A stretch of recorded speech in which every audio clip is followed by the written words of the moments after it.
because a car is just a car. Right. But your money, it's like, it's your everything. That's what's going to build your generational wealth. That's what's going to set you apart from everyone else. Absolutely.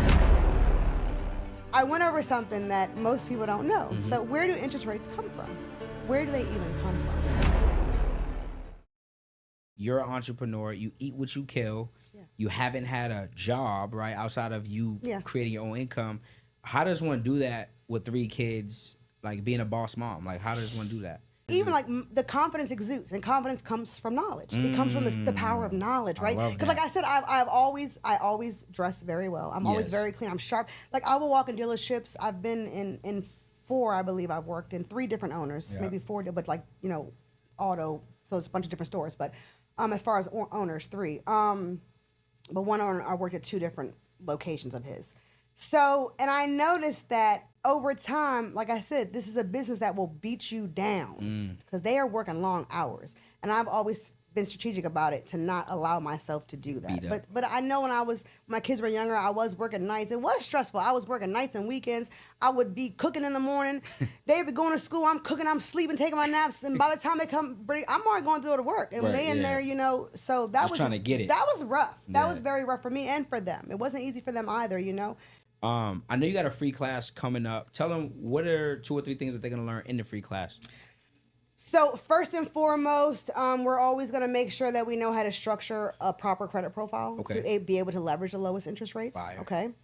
We're going to learn all the tricks to be able to structure and get the best deal when buying a car. So we never have to worry about, are we getting the best deal? Yeah. Are we getting the best deal? Yeah. And then the difference between new and used. Okay. Because you don't want to negotiate those the same way. Facts. Okay. New cars versus used cars.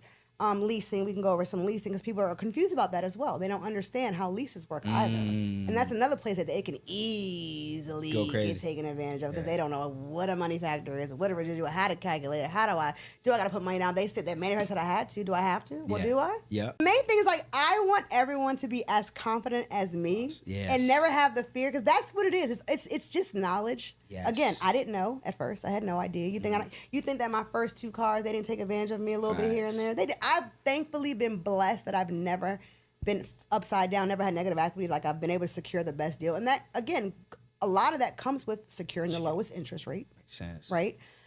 Not only that, but buying reliable manufacturers. That really matters. Absolutely. So you refinance, and I think people are afraid. They're afraid of that. Or they're just like, "Oh, it's fine. It's fine. It's not fine. It's thousands of dollars. It's not fine." It's refinancing a vehicle is not the same as refinancing a home. It costs you nothing. Nothing. A bank wants that loan. From someone who sees maybe you as, dang, I aspire to be like that. I aspire to be a boss mom, getting things done, doing things. What is something that you would tell to that person? First and foremost, I think the most important thing to start with is knowing your budget.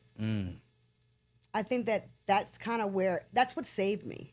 How much did I have to divide up to not pay interest rate, to interest anywhere, on everything, on anything and everything. Like I was always like a step ahead, like, okay, well, it's this time of year now. Okay, the market's here now. Okay, we ain't buying. We ain't gonna wait till it come out. Like I be timing like the market. Like I'm really timing the market on inquiry, credit inquiry, interest rates, on purchasing shares on the stock market. I'm timing things. I mean, again, on investing, it's okay to always dollar cost average something every month, even if you're buying too high. So what? On long term, who cares? We're long term greedy. You're no matter what getting dividends on that. And we only buy low cost index funds. So the rates that we're paying for them to invest our money and manage it is pennies. Wow. And that's a big thing. And I learned it the hard way too, even with the 401k. A lot of us have no idea where our money's allocated.